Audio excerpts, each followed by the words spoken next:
हाँ जी बच्चों, जो बच्चे लाइव में हैं एक बार प्लीज रिप्लाई करें कि ऑडियो वीडियो क्लियर है। Live students please reply either the audio video clear. Okay, so अगर हम बात करें बच्चों, आज से पहले आपने लॉ के बारे में क्या सुना है? कंपनी लॉ तो बहुत बात की बात है। पहले हमें इसकी कौन सी क्लास लेनी है? जीरो बेसिक, और फिर उसके बाद क्या पढ़ना है? बेसिक, और फिर उसके बाद हमें चैप्टर स्टार्ट करना है। तो हम स्टेप बाय स्टेप चलेंगे। सबसे पहली चीज हम बात करते हैं कि जब हम यहाँ पे स्क्रीन पे आपको लिखा हुआ है कंपनी लॉ, तो कंपनी लॉ तो बाद में पढ़ेंगे, पहले हम लॉ का मीनिंग समझेंगे कि लॉ का मीनिंग क्या होता है, लॉ क्या होता है। अभी तक जो आपने पढ़ाई करी वो क्या थी, लेकिन अब जो हम पढ़ाई करेंगे वो क्या भी पढ़ेंगे और साथ में क्यों भी पढ़ेंगे। क्या बोला मैंने, एक बार बता दीजिए? क्या भी पढ़ेंगे और साथ में क्यों भी पढ़ेंगे, कि हम इसे पढ़ क्यों रहे हैं। और ये सब्जेक्ट जो है आपकी जिंदगी में धीरे धीरे आएगा। इट मीन्स आप एक गाना गाओगे, धीरे धीरे से मेरी जिंदगी में आना। और उसके बाद अगली बात सुनिए, अब ये जो सब्जेक्ट जब आपकी जिंदगी में धीरे धीरे आएगा तो ये जिंदगी में से कभी जाएगा ही नहीं। क्यों नहीं जाएगा? क्योंकि आपका सीएस कोर्स जो है उसके अंदर लॉ का 90% रूल है, चाहे सेकेंड लेवल की बात करिए, एग्जीक्यूटिव या प्रोफेशनल की। कानून लॉ आज तक आपने सुना होगा कि एक थ्योरेटिकल है, ये थ्योरी पेपर है, तो अपने दिमाग से बात निकाल देना कि ये थ्योरी पेपर है। ये बहुत मजेदार है, बहुत इंटरेस्टिंग है, इससे हमारा पूरी इंडिया चल रही है, हमारा देश चल रहा है, हमारी इकोनॉमी चल रही है, हमारी कंपनी चल रही है, हमारी सोसाइटी चल रही है, हमारी मैरिजेस चल रही है। कानून जो है वो चारों तरफ आपको नजर आएगा। लेकिन यहाँ जो आप पढ़ाई करने जा रहे हो वो कॉर्पोरेट लॉज की पढ़ाई करोगे, वो कंपनी लॉज की पढ़ाई करोगे, वो इकोनॉमिक लॉज की पढ़ाई करोगे, क्योंकि भविष्य में आपको जो संभालनी है वो कंपनी संभालनी है। और एक कंपनी को चलाने के लिए एक कानून की आवश्यकता नहीं होती, वहां पे कंपनी के ऊपर लगने वाले हर एक लॉ की आपको नॉलेज होनी चाहिए।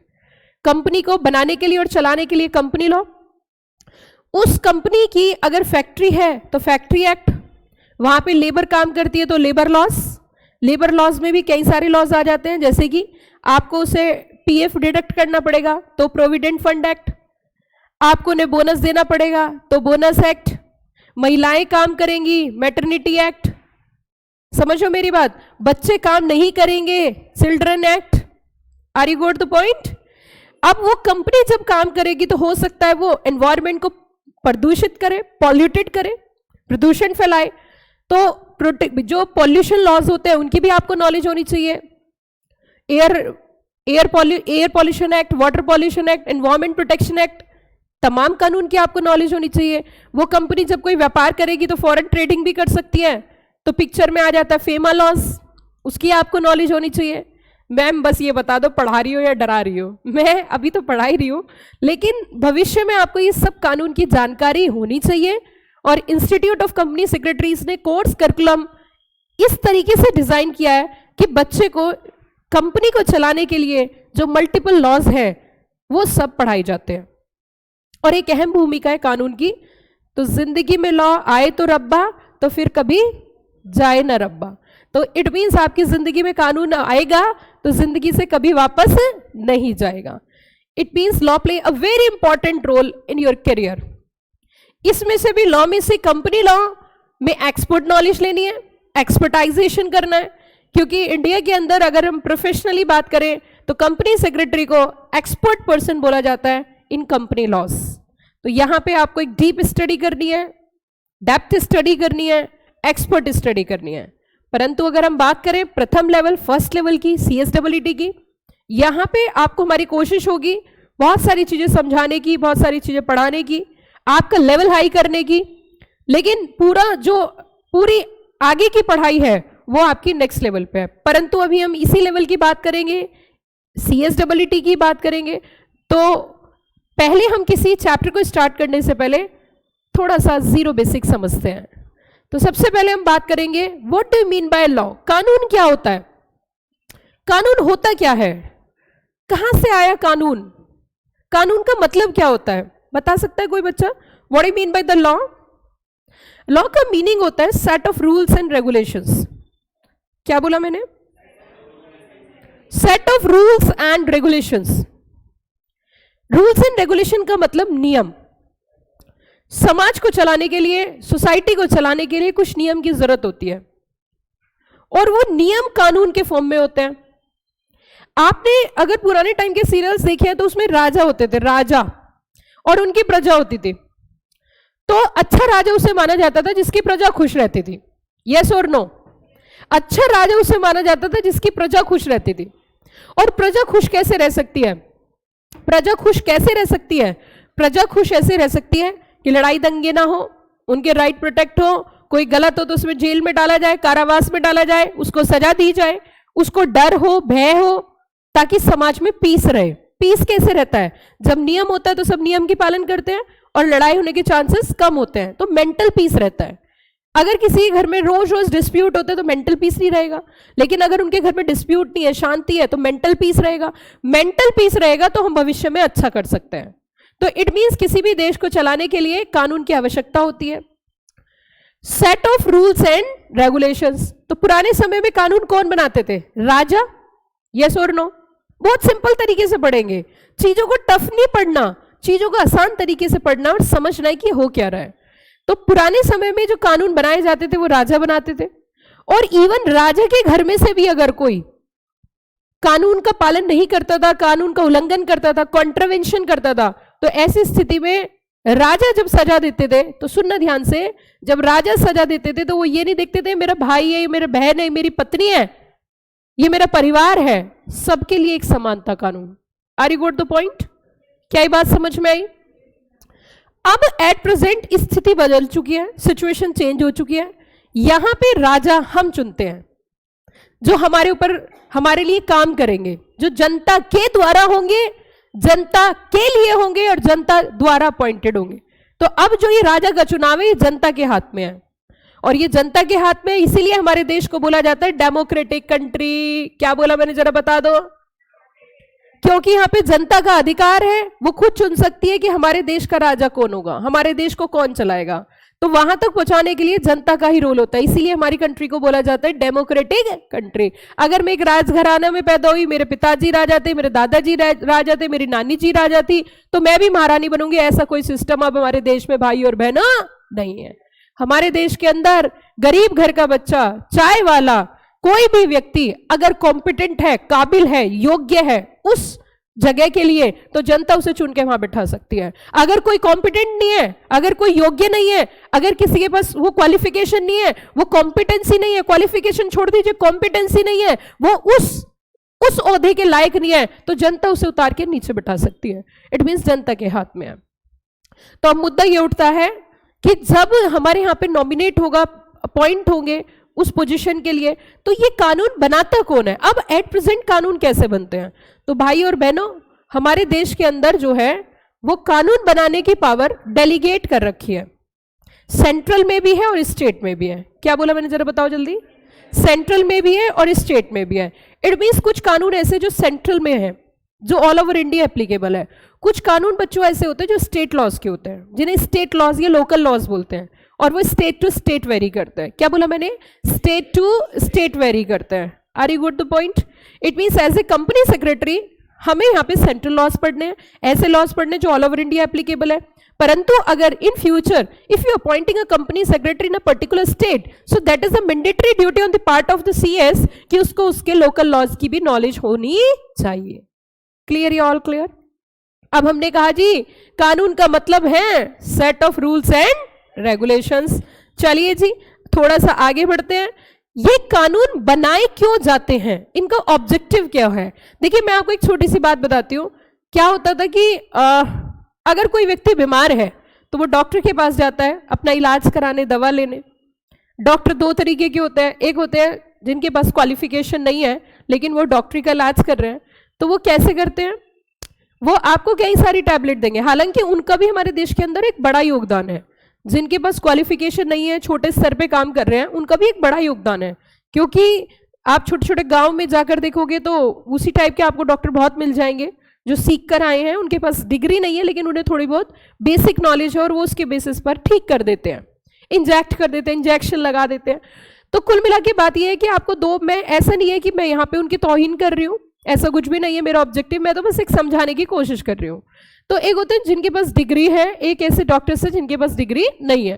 दोनों के बीच में क्या फासला होता है, क्या अंतर होता है? जिन डॉक्टर्स के पास एमबीबीएस की डिग्री नहीं होती वो क्या करते हैं, ट्रीटमेंट तो कर देते हैं परंतु उन्हें तुक्का मारना पड़ता है। वो कई सारी टैबलेट देते हैं, लाल देंगे, नीली देंगे, हरी देंगे, पीली देंगे, काली देंगे। अब वो इतनी टैबलेट्स क्यों देते हैं? वो इसलिए देते हैं कि आपको प्रॉब्लम है।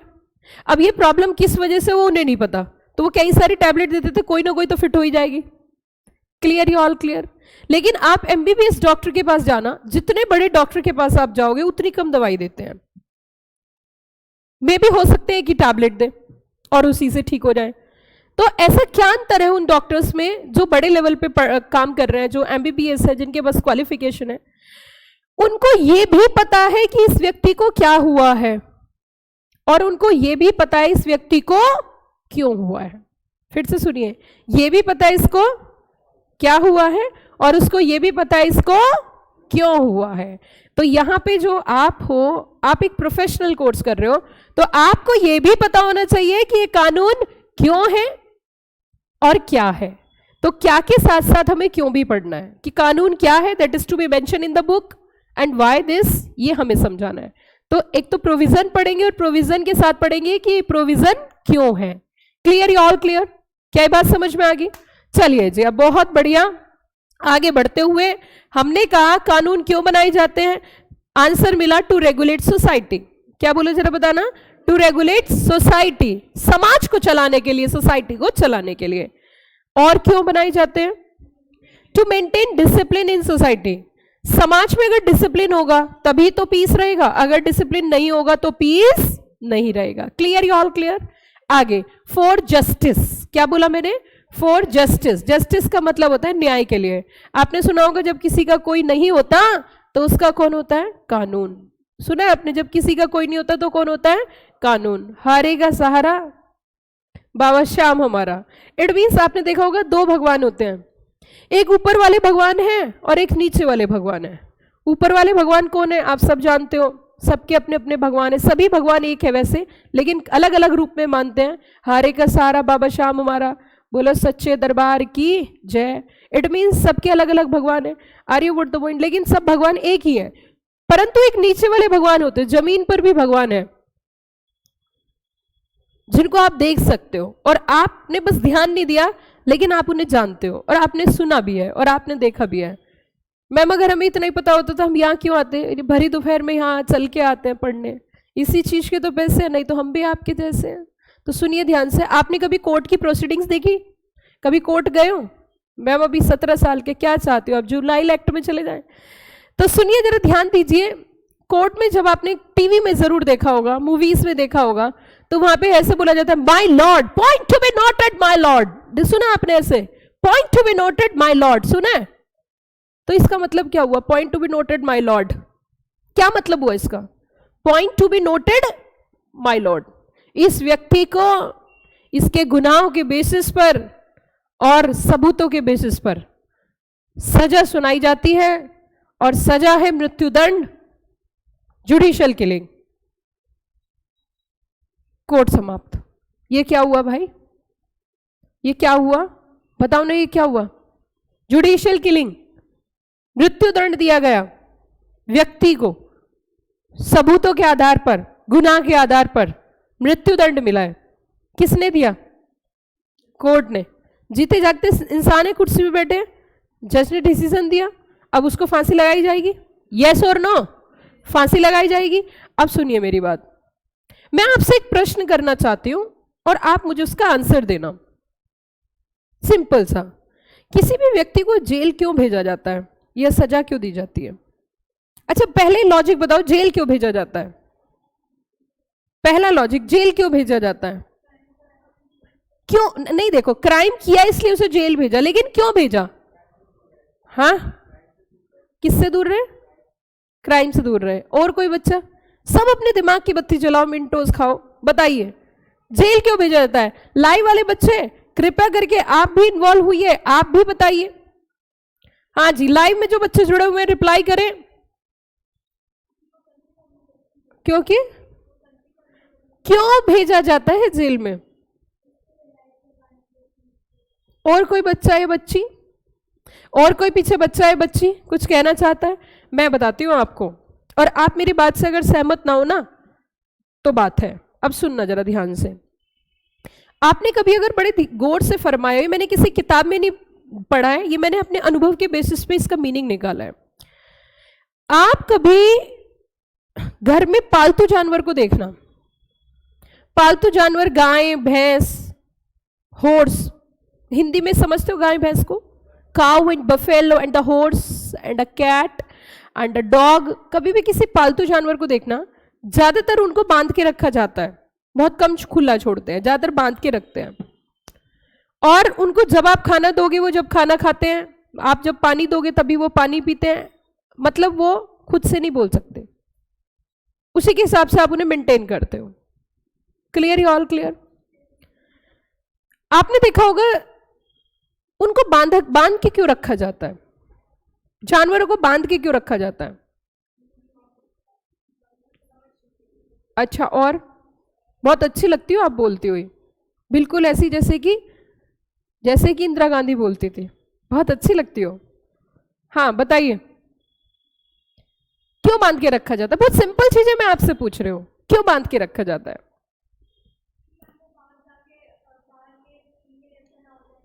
देखो उनके पास दिमाग नहीं है, सोचने समझने की शक्ति नहीं है, वो किसी पे हमला कर सकते हैं, हिट कर सकते हैं, किसी को काट सकते हैं, नुकसान पहुंचा सकते हैं। यस और नो? ए भैया, इंसान के बच्चे, तेरे पास तो दिमाग था, बुद्धि थी, तुझे पता था ये गलत चीज है, ये सही चीज है, इसके बावजूद भी तूने किसी को हानि पहुंचाई, तूने किसी को गोली मारी, बंदूक मारी, चाकू मारा, लठ मारा, तुझे पता नहीं था ये चीज गलत है? कि पता था सर, फिर तूने काम क्यों किया? कि सर मेरी बुद्धि खराब हो गई थी। ठीक है, अब तेरी बुद्धि सही करेंगे, तुझे जानवरों की तरह ट्रीट करेंगे, पुट बिहाइंड द बार्स, जेल में डालो इसे। क्यों डालते हैं जेल में? उसको जानवरों जैसा ट्रीटमेंट होता है, जेल के अंदर कैद किया जाता है, उसे बांध के रखा जाता है। जब टाइम होगा तब खाना मिलेगा, टाइम नहीं होगा खाना नहीं मिलेगा। सुबह शाम उसकी गिनती होती है, काउंटिंग होती है, कहीं भाग तो नहीं गया कोई। इट मीन्स अब वो अपनी मर्जी से जीवन नहीं जी सकता, वो अपनी मर्जी से इंडिया गेट नहीं जा सकता, वो मलेशिया नहीं जा सकता, वो इंडोनेशिया नहीं जा सकता। अब वो जेल के अंदर कैद रहेगा, और जब तक रहेगा जब तक कोर्ट चाहेगी। इसका मतलब उसको कैसा ट्रीटमेंट दे रहे हैं? He is not like a human being, treated as animal, that's why put behind the bars. अगर उसको इसीलिए पनिश किया जाता है क्योंकि उसने जानवरों जैसा बिहेव किया है, तो उसका जानवरों जैसा ट्रीटमेंट। आई एम राइट और wrong? That is the reason. So जब किसी के साथ गलत होता है तो न्याय के लिए भी कानून का ही सहारा लिया जाता है। और कई बार आपने कुछ लोगों की स्टेटमेंट सुने होंगे कि हमें अपने देश के कानून पर पूरा विश्वास है। तो इसका मतलब कानून क्यों बनाया जाता है? जस्टिस के लिए। अगर किसी के साथ कुछ गलत हो तो उसके राइट इफेक्ट हो तो साथ में उसे रेमेडी मिले, और रेमेडी के प्रावधान, रेमेडी के प्रोविजन कानून के अंदर होते हैं। जब आपके कुछ राइट्स होंगे तो कुछ ड्यूटीज भी होंगी। अगर आपके राइट इफेक्ट होंगे तो आपके पास दूसरे राइट्स होंगे उसे प्रोटेक्ट करने के लिए। क्लियर या और क्लियर? तो इसका मतलब कानून जो बनाया जाता है to regulate society, to maintain discipline in society and for justice. Clear या ऑल क्लियर? इतना मजा आपको आएगा क्योंकि आपका माइंड ओपन होगा, यहां आपका माइंड डेवलप होगा। ये जो पढ़ाई आप कर रहे हो ना, कानून की पढ़ाई से दिमाग की चारों तरफ से माइंड ओपन होता है, सोचने की क्षमता बढ़ती है, कैपेसिटी बढ़ती है। एक तो पढ़ाई कर रहे हो, पढ़ाई में से भी कानून की पढ़ाई कर रहे हो, एक तो पढ़ाई कर रहे हो और पढ़ाई में से भी कानून की पढ़ाई कर रहे हो, तो ऑब्वियस सी बात है आपको ब्रिलियंट होना ही है। ठीक है, चलिए आगे बढ़ते हैं थोड़ा सा धीरे धीरे धीरे धीरे। अब मुझे एक बात बताइए, क्या सोसाइटी बहुत बड़ी हो सकती है? सोसाइटी में तो अलग अलग तरीके के काम हो सकते हैं। आप ध्यान देना, सारे बच्चे ध्यान से सुनना। सोसाइटी में तो अलग अलग तरीके के काम हो सकते हैं। कैसे? जैसे कि मैं आपको बताऊंगी अभी। जैसे कि सोसाइटी में तो कंपनी भी चलती है, यस और नो? सोसाइटी के अंदर तो कंपनी चलती है कि नहीं चलती है? तो कंपनी को रेगुलेट करने के लिए, जल्दी बताओ, कंपनी को रेगुलेट करने के लिए कौन से लॉ की जरूरत पड़ेगी? अगर हमें कोई कंपनी रेगुलेट करनी है तो उस कंपनी को रेगुलेट करने के लिए कौन से लॉ की जरूरत पड़ेगी? Company law. ये सोसाइटी है पूरी जो मैंने गोल अंडा बनाया है, इसमें कंपनी चल रही है, तो कंपनी को रेगुलेट करने के लिए, जल्दी जल्दी बताना है, कंपनी को रेगुलेट करने के लिए, ओके। एंड लेबर को रेगुलेट करने के लिए, लेबर के राइट प्रोटेक्ट करने के लिए लेबर लॉ। इकोनॉमी को रेगुलेट करने के लिए इकोनॉमिक लॉ, और सिक्योरिटीज को रेगुलेट करने के लिए सिक्योरिटीज लॉ, यस और नो। इसी के साथ साथ मैरिज को रेगुलेट करने के लिए, मैरिज को रेगुलेट करने के लिए, जल्दी जल्दी बोलो, मैरिज को रेगुलेट करने के लिए मैरिज लॉ। आपको कभी जिंदगी में इस कोर्स के दौरान नहीं पढ़ने। In future if you are pursuing LLB bachelor of law, वहां आपको पढ़ना है CS कोर्स के दौरान एक मैरिज लॉ ऐसा जो अनटच है, कहीं कोई जिक्र नहीं है। उसी के साथ साथ अब मैं फिर से पूछ रही हूँ, तुम रिप्लाई करना। अब खेलेंगे चिड़िया उड़ चिड़िया उड़, तोता उड़ तोता उड़, मैना उड़ मैना उड़, और तुम भैंस उड़ाओगे। अभी देखना कैसे। अब मैं फिर से स्टार्ट कर रही हूँ। सोसाइटी है, सोसाइटी के अंदर कंपनी चल रही है, कंपनी को रेगुलेट करने के लिए, इकोनॉमी को रेगुलेट करने के लिए, लेबर को रेगुलेट करने के लिए, ओके, मैरिज को रेगुलेट करने के लिए मैरिज लॉ, सिक्योरिटीज को रेगुलेट करने के लिए, क्राइम को रेगुलेट करने के लिए, हाँ, क्राइम को रेगुलेट करने के लिए क्रिमिनल लॉ, यस और नो। अच्छा, क्राइम को रेगुलेट किया जाएगा, रोका जाएगा? क्राइम को रोकने के लिए, सजा देने के लिए कौन से लॉज होंगे? Criminal law. कौन से लॉज होंगे? Criminal laws. ये अब आपको पढ़ाई करनी है। बिजनेस को रेगुलेट करने के लिए बिजनेस लॉ। तो इट मीन्स अब आपको क्या क्या पढ़ना है मैं आपको बता देती हूँ। एक तो आपको कंपनी लॉ पढ़ना है, ये आपका सिलेबस है, और एक आपको बिजनेस लॉज पढ़ने हैं। मैंने फिर से बोला बिजनेस लॉज पढ़ने, बिजनेस लॉ नहीं, बिजनेस लॉज, LAWS। एक वचन है बहुवचन है? एक वचन बहुवचन? बहुवचन। फिर से सुनो, मैंने कहा बिजनेस लॉज, इसका मतलब लाइव वाले बच्चे प्लीज बात करिए, बोलिए कैसे हो तुम। लाइव में जो बच्चे बड़े शर्मा रहे हैं, मैम बहुत शर्म आ रही है मैं बोलने में। क्यों बेटा, क्यों शर्म आ रही है आपको बोलने में?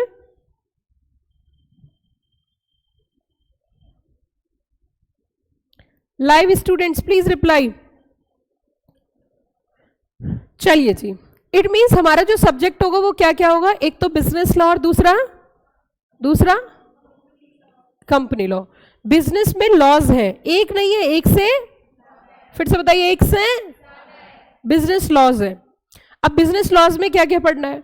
एक तो हमें पढ़ना है इंडियन कॉन्ट्रैक्ट एक्ट 1872, ठीक। एक हमें पढ़ना है टॉर्ट, जनरल लॉज में आ जाता है ये।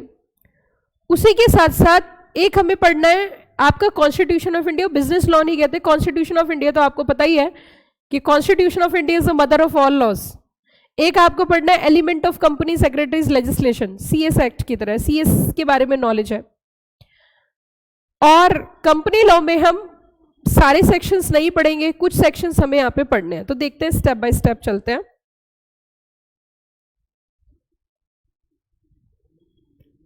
अब अगर हम कंपनी की बात करें बेटा, ये जो कंपनी शब्द है ये दो शब्दों को मिला के बनता है। सुनना मेरी बात ध्यान से, ये जो कंपनी वर्ड है ये दो शब्दों को मिला के बनता है। दो शब्द क्या होते हैं वो? कम और प्लस पनीज। क्या बताया मैंने? Come plus panies is equals to company. क्या बोला, फिर से बताइए? Come plus panies is equals to company. Come means है कमिंग टुगेदर, और पनीज का मतलब है मील एंड ब्रेड। फिर से सुनो, कम का मतलब है कमिंग टुगेदर और पनीज का मतलब है मील एंड ब्रेड। फिर से सुनिए, कम का मतलब है कमिंग टुगेदर और पनीज का मतलब है मील एंड ब्रेड। अब ये तो हम बाद में पढ़ेंगे जब चैप्टर स्टार्ट करेंगे, अभी हम सिर्फ बेसिक पढ़ेंगे और सिर्फ बेसिक पढ़ेंगे। देखिए बच्चों, अब ये जो कंपनी है, आपने आज से पहले पार्टनरशिप फर्म के बारे में पढ़ा है? पार्टनरशिप फर्म, पार्टनरशिप फर्म आपने पढ़ा होगा। आपने कंपनी के बारे में कुछ पढ़ा है? अच्छा, कोई भी बच्चा मुझे ये बताइए, what is the difference between company and partnership firm?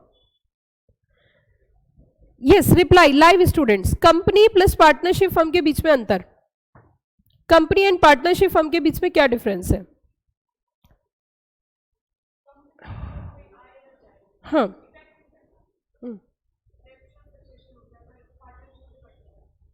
Very good. और वेरी गुड। और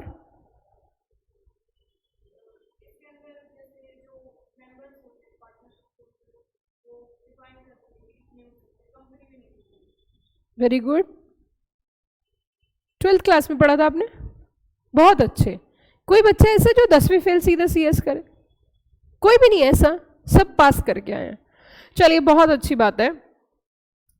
पार्टनरशिप फर्म की बात करते हैं, और इसे स्टार्ट करने से पहले मुझे आपको एक कहानी सुनानी पड़ेगी। सुनोगे? पूरे कॉन्सेप्ट के लिए कहानी सुनेंगे हम। बहुत अच्छे, वंडरफुल, बहुत बढ़िया। कम से कम लाइव वाले बच्चे बोले तो सही, ऐसे ही बोलते रहिए। चलिए जी, अब आगे बढ़ते हैं। कई बार ये होता है कि मैम ये बताइए फेस टू फेस क्लास और लाइव क्लास में क्या अंतर है? मैंने कहा बड़ा आसान है मुझे बताना। कि मैम कैसे? मैंने कहा फेस टू फेस क्लास के अंदर बच्चे मेरी बात मानते हैं, मैं टीचर हूं, वो मैं जब बोलूंगी जब छुट्टी होगी, मैं जब बोलूंगी तब पढ़ाई होगी। लेकिन लाइव क्लास में बच्चों की मर्जी से पढ़ते हैं। कि कैसे? जैसे मान के चलिए बच्चा घर पे पढ़ रहा है, उसका मन नहीं है अभी पढ़ने का, वो कहता है मैम चुप, तो चुप करके चला जाता है, अपना फोन बंद किया और चला गया। फिर आता है जैसे उसे पढ़ना, फिर कहता है मैम स्टार्ट, तो मैम स्टार्ट हो जाती है। इट मीन्स लाइव क्लास में बच्चा खुद ही टीचर है और खुद ही स्टूडेंट है, और फेस टू फेस क्लास में टीचर और स्टूडेंट का एक रिलेशनशिप होता है। अगर नंबर दिए जाएं फेस टू फेस और लाइव क्लास में, लाइव क्लास मजबूरी की क्लास है, मजबूरी की क्लास होती है। लेकिन कई सारे बच्चों का एक क्वेश्चन होता है कि मैम आज के दौर में अगर हम कहीं पढ़ने जा रहे हैं तो हमारा 1 से 1.5 घंटा खर्च होता है, और हम मैम वहां से चल के आएंगे, फिर मैम हम चल के जाएंगे तो हमारे 2 घंटे 2.5 घंटे खराब होंगे। मैंने कहा बेटा तेरे 2-2.5 घंटे खराब होके बाकी की जितनी देर पढ़ाई करनी है वो तो हो जाती है, लेकिन लाइव क्लास में तो वो भी नहीं हो पाती, पूरा ही दिन खराब होता है। यहाँ 2.5 घंटे खराब हो रहे हैं, वहां पूरे दिन खराब हो रहा है। लेकिन लाइव क्लास में पढ़ने के लिए बच्चे का सिंसियर, एक्सट्रीम लेवल का सिंसियर होना जरूरी है। अगर बच्चा, और वैसे भी कोई भी व्यक्ति सिंसियर आज के डेट में है नहीं, मजबूरी में सिंसियर होता है, तो इसीलिए लाइव वाले बच्चों को मैं स्पेशली ये बात बोलना चाहूंगी, अगर लाइव क्लास ज्वाइन करी है तो रेगुलर बेसिस पे क्लास करना, सही तरीके से पढ़ाई करना, नहीं तो तुम्हारा वक्त तुम्हारे हाथ से निकल जाएगा और पीछे कुछ नहीं बचेगा। जब चिड़िया चुग गई खेत काहे रोवत है। तो इसीलिए ध्यान रखना है कि आपने कोई चीज स्टार्ट करी, वो इतनी आसान नहीं है, उसमें रेगुलरिटी बनाना बहुत जरूरी है। और अगर आपको मजा आए तो वाह वाह जरूर करना, ठीक है? मैं आपको एक शेर सुनाती हूँ, और अगर आपको मजा आए तो आपको क्या करना है? वाह वाह वाह वाह। मंजिल तो मिली जाएगी, मंजिल तो मिली जाएगी, भटक कर सही। क्या बोला मैंने? मंजिल तो मिली जाएगी, भटक कर सही, गुमराह तो वो हैं जो घर से निकले ही नहीं। अब वाह वाह कर दो, इरशाद इरशाद। अब देखिए, अब मेरी बात सुनिए, हम एक स्टोरी समझेंगे और उससे कॉन्सेप्ट्स क्लियर करेंगे। एक स्टोरी समझते हैं। स्टोरी कुछ इस तरीके से, बच्चों, दीक्षा एक बच्ची है सपोज, और वो जो है रूबीना एक बच्ची है, और रूबीना क्लास में पढ़ने आती है। और रूबीना की एक खास आदत है, नीचे एक गोलगप्पे की दुकान है और उस दुकान का नाम है कॉमर्स गोलगप्पे वाला। क्या नाम है? जो भी बच्चा CA CMA करता है वो कॉमर्स गोलगप्पे वाले के गोलगप्पे जरूर खाता है। रूबीना गई, अकेली तो गई नहीं होगी रूबीना, किसके साथ गई होगी? अपनी फ्रेंड्स के साथ, अपनी सहेलियों के साथ नीचे पहुंची। पहुंचने के बाद 10 का नोट निकाला और 10 का नोट देके बोलने लगी भैया मुझे क्या दे दीजिए? गोलगप्पे दे दीजिए। भैया ने उसे एक गोलगप्पा दिया, उसने एक गोलगप्पे का आनंद लिया। 4 गोलगप्पे आते हैं, भैया ने दूसरा गोलगप्पा दिया, उसने दूसरे का आनंद लिया। भैया ने तीसरा गोलगप्पा दिया, वो तीसरे का आनंद लेने लगी। उसने आंख खोल के देखी, ऐसे ना आनंद आता तो फिर हा हा हा ऐसे कर रही है। और जैसे उसने आंखें खुली तो गोलगप्पे वाले भैया है ही नहीं, वो तो चले गए। अब रूबीना और उसकी सहेली क्या करती है कि उसे देखती हैं, भैया भैया, उन्होंने दिखा भागा जा रहा भैया, कि भैया के पीछे दौड़ पड़ती हैं कि भैया भैया रुको, कि भैया रुको। अब वो कहता ऐसे बुला लेता है हाथ से। अब रूबीना उसके पीछे दौड़ रही है और उसकी सहेली उसके पीछे दौड़ रही है। अब दौड़ते दौड़ते बड़ी दूर जाके, आधा किलोमीटर दूर जाके गोलगप्पे वाला रुकता है और अपनी स्टैंड लगाता है और उस पर गोलगप्पे रखता है। फिर कहता है ये लो रूबीना एक गोलगप्पा और, ये लो उसकी सहेली एक गोलगप्पा और। रूबीना कहती है भैया मुझे आपसे एक क्वेश्चन पूछना है, आप वहां से भागे क्यों थे, दौड़े क्यों थे? क्या एक गोलगप्पा आप हमारा मारना चाहते थे?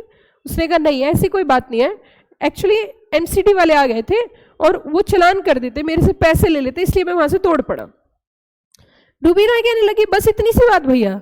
तो भैया आप ये जो बिजनेस कर रहे हो, बिजनेस कर रहा है गोलगप्पे वाला भी, ये बिजनेस तो अनऑर्गेनाइज बिजनेस है भैया। अब गोलगप्पे वाले बच्चे को तो, भैया को तो ये बात समझ ही नहीं आई, अनऑर्गेनाइज है कि मुझे कुछ समझ नहीं आया। कि कुछ समझ नहीं आया तो मैं समझाता हूँ भैया, और मैं आपके लिए कुछ जुगाड़ सोचती हूँ जिससे आपके पीछे एमसीडी वाले ना दौड़े। रूबीना दौड़ी दौड़ी ऊपर आती है और कहने लगती है कि मैम मुझे आपसे कुछ सलाह लेनी है। मैंने कहा ठीक है। Company secretary is not only company secretary, company secretary is also business facilitator, जो बिजनेस की फैसिलिटेट करते हैं, बिजनेस को बढ़ावा देते हैं। मैंने कहा बोलो रूबीना क्या बात है। कह रही मैम मुझे नीचे एक भैया है गोलगप्पे वाले, वो बहुत अच्छे गोलगप्पे बनाते हैं, लेकिन उनके साथ प्रॉब्लम क्या है कि कुछ टाइम के बाद वो वहां से चले जाते हैं। मैंने कहा बस इतनी सी बात है कि हाँ। मैंने कहा उस गोलगप्पे वाले भैया को बुला के लाओ। वो बुला के लेके आई।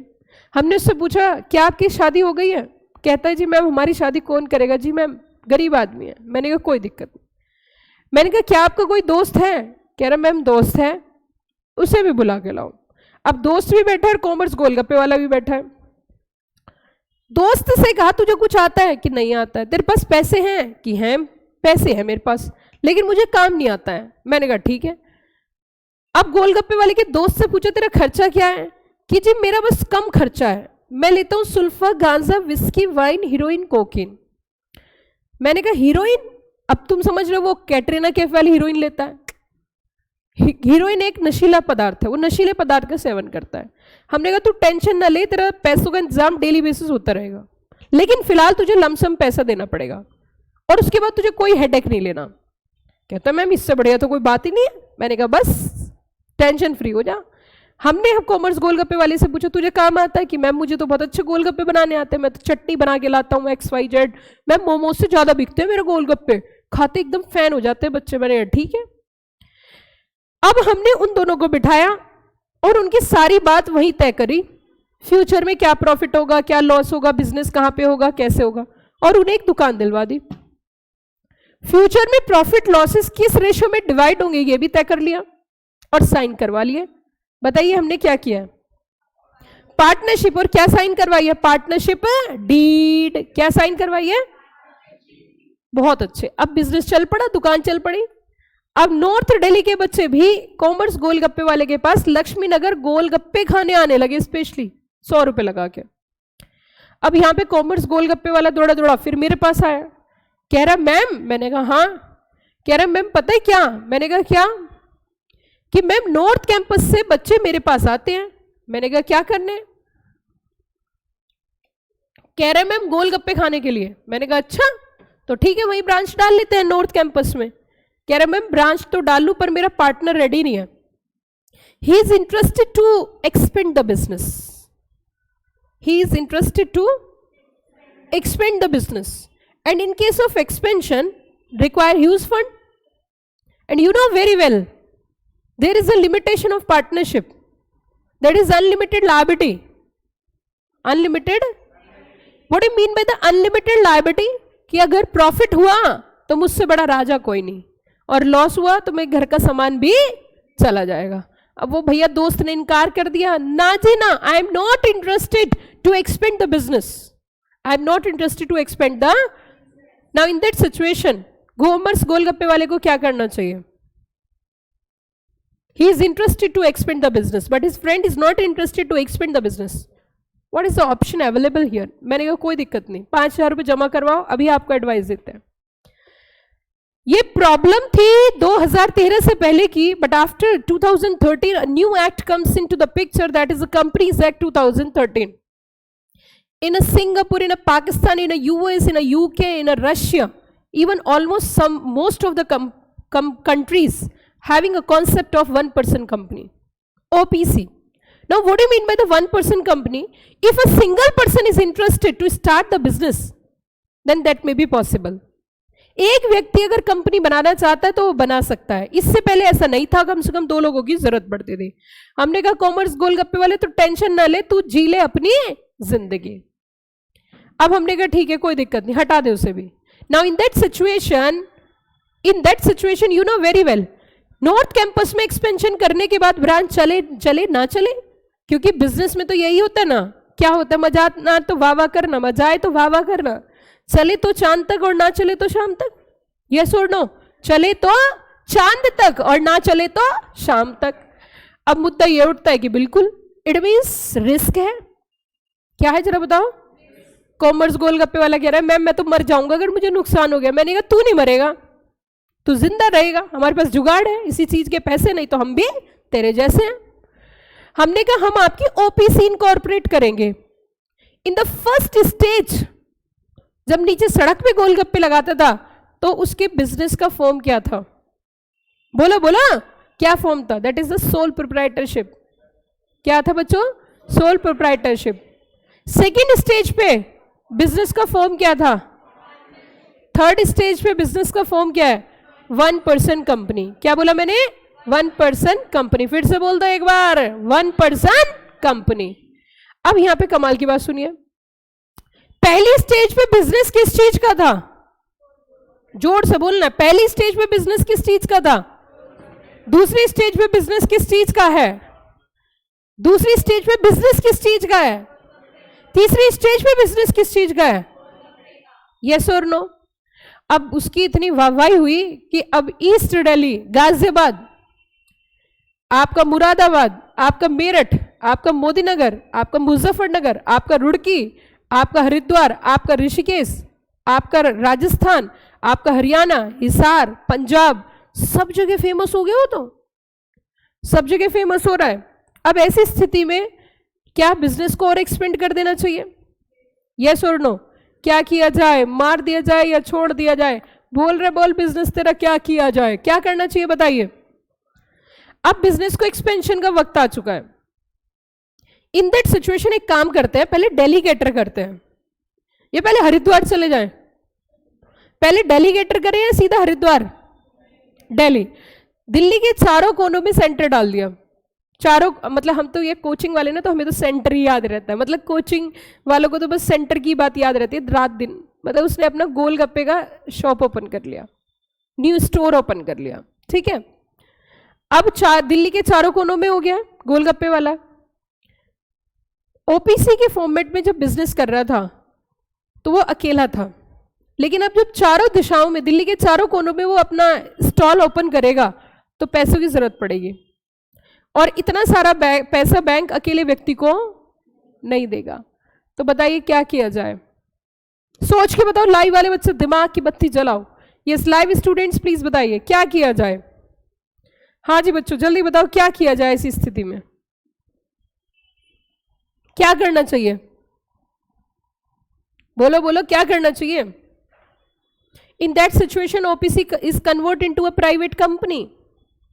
ओपीसी को किस में कन्वर्ट करेंगे? Private company. तो कैपिटल भी इंक्रीज हो जाएगी, और प्राइवेट कंपनी को बनाने के लिए 2 लोगों की जरूरत होती है। कितने की? और अब उसकी शादी हो चुकी है, तो वो खुद है और उसकी वाइफ है, दोनों मेंबर है, दोनों डायरेक्टर है। लेकिन अगली बात सुनो, ऑल ओवर इंडिया, पूरे हिंदुस्तान में अब उसकी जय जयकार होने लगी, जय जयकार होने लगी। अब कोई एयरपोर्ट पे जब अपने बच्चों को छोड़ने जाता है तो वो कहते हैं पापा कि हाँ, पापा कि हाँ गोलगप्पे। इट मीन्स वो पैक करा के गोलगप्पे, फ्लाइट में बैठ के पापा गोलगप्पे। किसी को गोवा घूमने जाना है, वो भी आपका फ्लाइट से पहले एयरपोर्ट पे स्टॉल ओपन कर रखा है, मम्मी गोलगप्पा, वो भी पैक करा के गोलगप्पे लेके जाता है। कोई अब्रॉड जा रहा है तो भी, इंडिया में जा रहा है तो भी। इन दैट सिचुएशन बिजनेस को कैसे एक्सपेंड करना चाहिए बताओ? कैसे एक्सपेंड करना चाहिए ऐसी स्थिति में? सोचिए सोचिए, सोचकर बताइए बताइए बताइए। लाइव वाले बच्चे आप भी पार्टिसिपेट करिए, जल्दी जल्दी बताओ क्या करना चाहिए? पूरे हिंदुस्तान में, all over India, all over India, I love my India, ये मेरा India, I love my India, ये मेरा इंडिया। हाँ जी बताओ जल्दी से।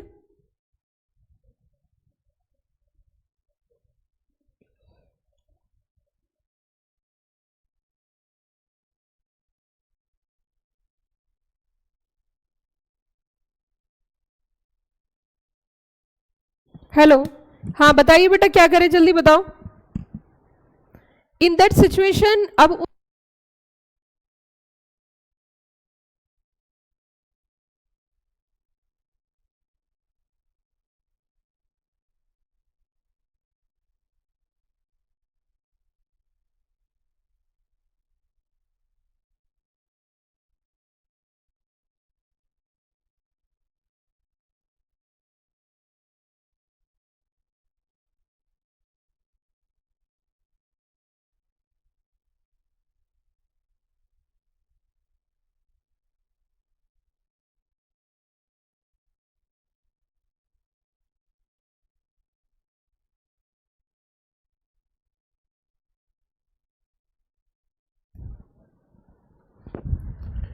इन that situation private companies convert into a public company. अब प्राइवेट कंपनी किस में कन्वर्ट कर देंगे? Public company. Why public company? Reason क्या है बताइए, क्या लॉजिक है इसके पीछे पब्लिक कंपनी में कन्वर्ट करने के? इसका लॉजिक एकदम साफ है।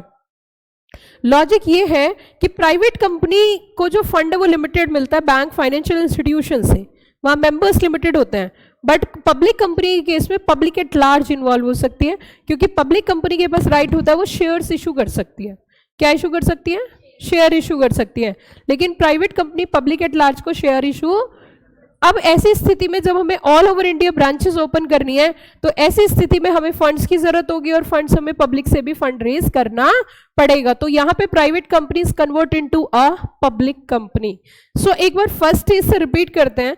फर्स्ट स्टेज पे फॉर्म क्या थी बिजनेस करने की?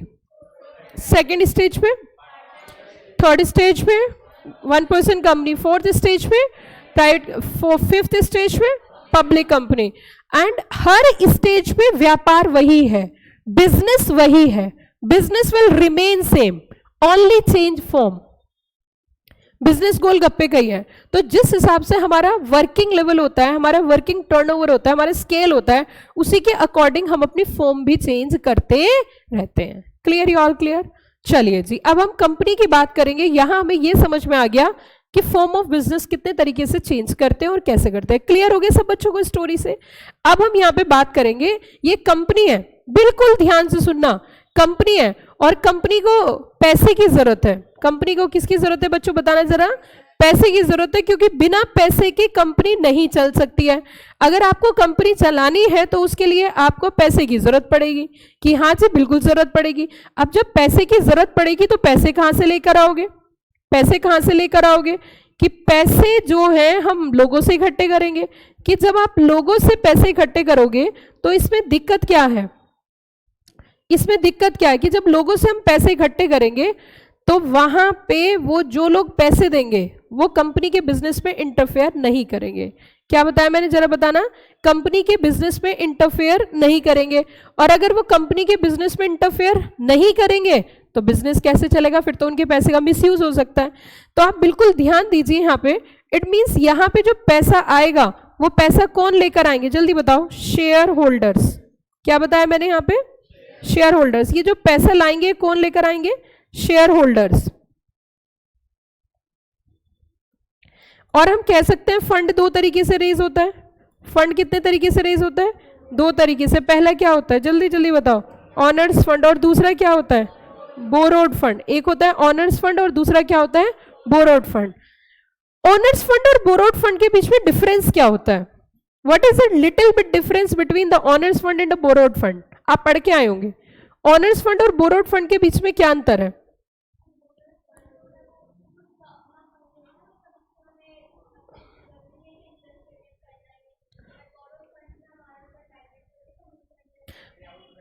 अब सुनिए, मेरी बात सुनिए, मैं आपको दूसरे तरीके से समझाती हूं। अगर हम ऑनर्स फंड की बात करें तो ऑनर्स फंड होता है घर वालों से और बोरोड फंड होता है बाहर वालों से। कैसे मैम, दोबारा बताइए? ऑनर्स फंड मतलब घर वालों से, बोरोड फंड मतलब बाहर वालों से। मैम कैसे समझाइए? एक्चुअली आपने देखा होगा जब कोई फंक्शन होता है, कोई शादी वगैरह होती है, कोई मैरिजेस होती हैं, तो मैरिज में क्या होता है? मैरिज में ये होता है कि पहले जो है घराती खाना खाते हैं, बाराती खाना खाते हैं। पहले मेन फोकस किस पे होता है? ओके, अब बाराती खाना खा रहे हैं, फिर उसके बाद घराती भी खाना खा रहे हैं, खाना खाया और घर चले गए। उसके बाद बड़ा सारा खाना बचा तो क्या बारातियों को बोलते इधर आओ, इधर पॉलिथीन में लेके जाइए? क्या ऐसे बोला जाता है? नहीं ना। लेकिन बड़ा सारा खाना बचता है, रसगुल्ले, रसमलाई, पेस्ट्री और ये सब चीजें, कोल्ड ड्रिंक वगैरह बचती है, तो वो कहाँ पर जाती है? किसके घर जाती है? और कभी कभी ऐसा होता है कि घर वालों को कोल्ड ड्रिंक मिली नहीं, खत्म हो गई, ऐसा भी पॉसिबल है। इसका मतलब हम कह सकते हैं बिल्कुल इसी तरीके से हमारा ऑनर्स फंड और बोरोड फंड का सिस्टम है। बोरोड फंड वालों को सबसे पहले पेमेंट मिलता है और उनको इंटरेस्ट दिया जाता है। क्या दिया जाता है? बोरोड फंड को बोला जाता है तुम्हें आम खाने से मतलब है या गुठली गिनने से? कि हमें मतलब है सिर्फ आम खाने से, हमें गुठलियां नहीं गिननी। कि क्यों नहीं गिननी? कि सर जी हमें तो फिक्स्ड इंटरेस्ट चाहिए और बाकी सब तुम रखो। तो शेयर होल्डर्स को हम बोलते हैं पेशेंस होल्डर्स। ओनर्स फंड में जो होते हैं पेशेंस होल्डर, मैंने बोला पेशेंस होल्डर, क्यों वो पेशेंस रखते हैं? पेशेंस कैसे रखते हैं जरा सुनो, अब ध्यान देना आप जरा बात पे। सबसे पहले होता है EBIT, क्या बोला मैंने, जरा बताना। EBIT, ये क्या है, ये क्या है, earning before interest and tax. चलो तो अच्छा हम चलते हैं, इसमें से क्या माइनस करोगे, सबसे पहले इंटरेस्ट, ठीक है, फिर उसके बाद क्या आ जाएगा, EBT, फिर क्या माइनस करेंगे, टैक्स, फिर क्या आ जाएगा, EAT। अब EAT क्या है, अर्निंग आफ्टर टैक्स, क्या बताया मैंने, अर्निंग आफ्टर टैक्स, क्या बोला मैंने, जरा बताना, अर्निंग आफ्टर टैक्स। अब अगली बात सुनो, बड़े मजे की है और तुम्हारे दिमाग में हमेशा के लिए कॉन्सेप्ट फिट हो जाएगा, हमेशा के लिए कॉन्सेप्ट फिट हो जाएगा। अब ये जो अर्निंग आफ्टर टैक्स है, ये किस में डिस्ट्रीब्यूट होती है, ये अर्निंग आफ्टर टैक्स किस में डिस्ट्रीब्यूट होती है, कौन से वाले, अर्निंग आफ्टर टैक्स जो आती है वो अर्निंग किसके बीच में डिस्ट्रीब्यूट होती है। ऐसे ही नहीं, हिंदुस्तान के बच्चे इतनी दूर से हमारे पास पढ़ने आते हैं, कोई बात तो है, बहुत दूर दूर के बच्चे यहाँ पढ़ने आते हैं, बैच फुल हो जाता है, एग्जीक्यूटिव में बैठने की जगह नहीं होती, कोई ना कोई वजह तो है, वो वजह एक ही है कि पढ़ाते बहुत अच्छा है ना तो बिल्कुल ध्यान से सुनो, ये जो अर्निंग आफ्टर टैक्स है, इसको इस सेंस में मत पढ़ो, दूसरे सेंस में पढ़ते हैं। ऑल आर इंडियंस, सभी हिंदुस्तान के बच्चे हैं, कोई ऐसा जो यूके से आया कोई यूके से, चीजें समझते हो ना थोड़ा बहुत। आपने देखा होगा जब फंक्शन होती है, मैरिजेस होती है, तो रिलेटिव्स आते हैं, सम रिलेटिव्स आर वेरी क्लोज, और कुछ रिलेटिव्स होते हैं दूर के घर वाले, दूर के घर वाले जैसे कि for example, anybody having any example, दूर के घर वाले, जैसे कि हमारी बुआ जी है, वो हमारी क्लोज वन है, एंड बुआ जी की सिस्टर इन लॉ इज, बोला दूर के घर वाले हो गए ना, अब समझ में आया, क्लोज वाले और दूर वाले। हमारी अपनी बुआ is a close one, and हमारी बुआ की सिस्टर इन लॉ दूर के घर वाले। तो ये बताइए, जब खाना होता है, हम घर पे बैठे हैं, पहले खुद खाएंगे या पहले दूर के घर वालों को खिलाएंगे, समझ में आई मेरी बात, क्या सहमत हो मेरी बात से। बस घर वाले भी दो तरीके के होते हैं, एक होता है इक्विटी और दूसरा होता है प्रेफरेंस, एक होते हैं इक्विटी और प्रेफरेंस। डेफिनेशन पढ़ोगे शेयर्स की तो उसमें लिखा होता है equity share holders are those share holders who are not preference share holders, जो कि क्या नहीं है, प्रेफरेंस शेयर होल्डर्स नहीं है। और प्रेफरेंस शेयर होल्डर्स वो शेयर होल्डर्स होते हैं जिनके पास दो प्रेफरेंशियल राइट होते हैं। पहला अधिकार होता है कि जब भी कभी डिविडेंड डिस्ट्रीब्यूट होगा तो पहले मुझे मिलेगा, इक्विटी से पहले मुझे मिलेगा। दूसरा अधिकार होता है कि at the time of finding up, जब रिपेमेंट ऑफ कैपिटल होगा, पहले मुझे मिलेगा, किससे पहले मिलेगा, इक्विटी से। These two rights are available with the preference share holders vested with preference share holders. It means घर वाले भी दो प्रकार के होते हैं, one is a equity and second one is a preference. Clear, you all clear. तो अब बताओ, जो हमारा अर्निंग आफ्टर टैक्स आएगा वो पहले किसको दिया जाएगा और फिर किसको दिया जाएगा, इक्विटी। इक्विटी ने कहा जी मुझे पैसे नहीं चाहिए, मुझे तो परफॉर्मेंस चाहिए, मुझे तो यहां पे शेयर्स की वैल्यू में बढ़ावा चाहिए, मुझे डिविडेंड नहीं चाहिए। बताओ क्या करें इस पैसे को। कुछ इस तरीके से समझिए, जैसे घर वालों ने कहा जी मुझे नहीं रसगुल्ले खाने, मुझे तो पैसे चाहिए। रसगुल्ले कल्लू हलवाई की दुकान पे गए, वहां रसगुल्ले बेच दिए, वहां से पैसे ले लिए, बेच के क्या ले लिए, पैसे। इट मीन्स इसी प्रकार से जो हमारा अर्निंग आफ्टर टैक्स होता है, कभी कभी डिसीजन ये होता है कि इसको डिस्ट्रीब्यूट नहीं किया जाता, इसको दोबारा से बिजनेस में लगा दिया जाता है, जिसे बोलते हैं रिटेन्ड अर्निंग। क्या बोलते हैं, कॉन्सेप्ट इज क्लियर, या ऑल क्लियर। ओके, अब हमें यहां तक कुछ चीजें समझ में आई, कुछ बेस हमारे क्लियर हुए, कुछ बेसिक्स हमारे क्लियर हुए। और एक कानून एक ऐसी पढ़ाई है जो कि बच्चों को 18 साल से पहले नहीं पढ़ाई जाती। 18 साल की उम्र से पहले बच्चे कानून की पढ़ाई नहीं करते हैं। आपको मेरी बात से सहमत ना हो तो आप अपने कोर्स करिकुलम में देख ले, कहीं थोड़ा बहुत एक एक्ट दे देना, वो एक अलग चीज, कंज्यूमर एक्ट की सिर्फ राइट दे देना, वो एक अलग चीज है। लेकिन प्रॉपर बेयर एक्ट आपको 18 साल से पहले नहीं पढ़ाया जाता। उसके पीछे यही वजह है कि कानून की पढ़ाई करने के लिए बच्चे का मिच्योर होना जरूरी है, परिपक्व होना जरूरी है, क्योंकि यहाँ पे it's not a plain English, यहाँ पे हमें बड़ी सारी चीजें जीरो बेसिक से पढ़नी होती है, क्या है और साथ में क्यों है। अब हम इसको आगे और आगे लेकर जाएंगे और अगले पड़ाव की ओर चलेंगे। ये अभी जो चीजें हमने अभी पढ़ी, ये हमारी जीरो बेसिक थी, अभी हम और भी पढ़ेंगे और वो हमारी होगी बेसिक क्लास। क्या होगी बच्चों, हमारी बेसिक क्लास। तो नेक्स्ट क्लास जो होगी हमारी